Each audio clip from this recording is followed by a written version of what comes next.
Hello' everyone, আজি মই বনাইছোঁ মাছৰ টেঙা। এয়া আমি প্ৰথম লৈছোঁ বাহু মাছ।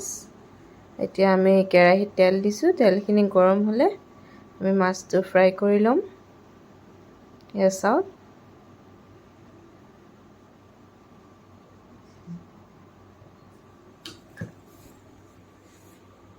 মাছখিনি ফ্ৰাই কৰি হ'লে আমি এতিয়া মাছখিনি তুলি ল'ম।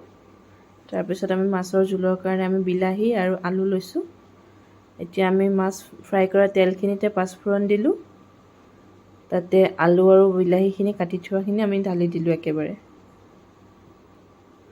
এতিয়া অকণমান সময় লৰাই এতিয়া আমি নিমখ দিলোঁ আৰু হালধিও আমি দি দিলোঁ। এতিয়া আমি অকণমান সময় ফ্ৰাই কৰিম। তাৰপিছত আমি অলপ সময় ফ্ৰাই কৰাৰ পিছত আমি এটা ঢাকন লগাই দিম। চাই যাব মই কেনেকৈ বনাইছোঁ, ট্ৰাই কৰিবচোন সকলোৰে বনোৱা ধৰণ বেলেগ হ'ব পাৰে। মই এনেদৰে বনাওঁ, এবাৰ ট্ৰাই কৰি চাব।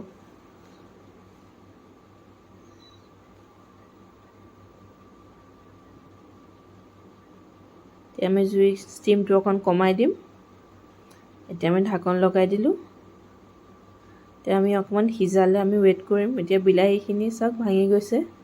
আমাৰ বিলাহী ধুনীয়াকৈ বইল হৈ গৈছে, আলুখিনিও বইল হৈ গৈছে। এতিয়া আমি লাহে লাহে ইয়াতে পানী এড কৰিম, চাই যাব।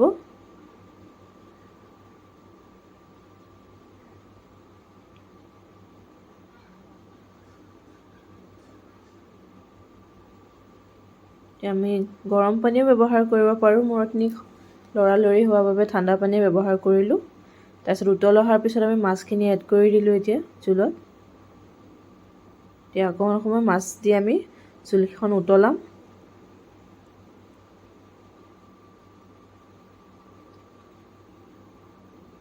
আমাৰ অলম'ষ্ট জোল ৰেডি হৈ গৈছে। এতিয়া আমি ধনিয়া পাত দি আমি গেছ অফ কৰি দিম।